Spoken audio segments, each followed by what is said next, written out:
BCCI Gautam गंभीर को हटाने की तैयारी कर रही है।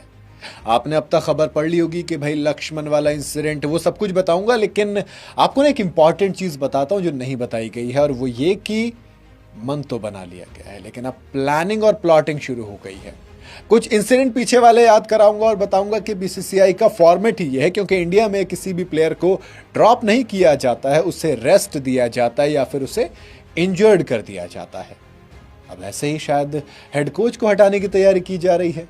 जी हाँ, दरअसल कुछ अफवाहें उड़ी, कुछ बातें निकल के आई अंदर खाने से, कुछ अफवाहों में हकीकत बताने की कोशिश की गई कि जो साउथ अफ्रीका ने हमें क्लीन स्वीप किया था हमारे घर पर, वो क्लीन स्वीप जो कि 1 साल के अंदर दूसरी बार था, वो क्लीन स्वीप जिसने हमारी WTC के फाइनल खेलने की उम्मीदों को बेहद कम कर दिया, उसके बाद बीसीसीआई इस प्लानिंग में थी कि हम गौतम गंभीर को रेड बॉल के हेड कोच की पोजीशन से हटाकर इनके जगह VVS लक्ष्मण को लाएंगे। हाँ, मीडिया रिपोर्ट्स के मुताबिक एक सिलेक्टर ने बीसीसीआई के एक अथॉरिटी से बातचीत हुई आपस में।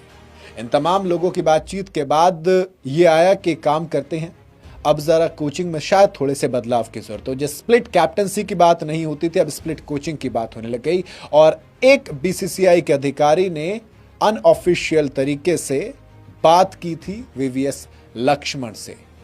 जी हां, बात हुई है। गौतम गंभीर जब से टीम इंडिया के हेड कोच बने तब से लगातार वो सही और गलत दोनों वजहों से चर्चा में रहते हैं। 1.5 साल पहले उन्हें टीम इंडिया का हेड कोच बनाया गया था और लोगों ने जमकर खुशी मनाई, क्योंकि अब एक नया एरा शुरू होगा, GG एरा, जहां पर इंडिया इतिहास रचेगी। लेकिन इतिहास रचा दूसरे तरीके से। गौतम गंभीर व्हाइट बॉल में फिलहाल का रिकॉर्ड बेहद कमाल का है, लेकिन जब आप रेड बॉल फॉर्मेट की बात करते हो तो गौतम गंभीर की परफॉर्मेंस बेहद खराब रही है, बेहद खराब, क्योंकि हम न्यूजीलैंड से हारे नहीं थे और यहां पर क्लीन स्वीप हो गए। साउथ अफ्रीका 25 साल से तरस रही थी एक जीत के लिए, हमें क्लीन स्वीप करके चली गई। ऐसे में बीसीसीआई के अधिकारियों ने पब्लिकली तौर पर तो नहीं, लेकिन अंदर खाने में कोशिश की थी अजीत अगरकर को लाने की।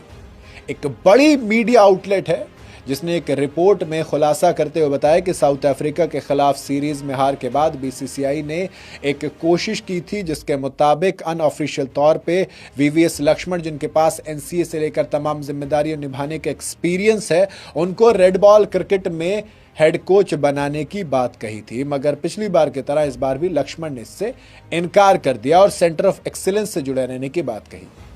यानी कि VVS लक्ष्मण की वजह से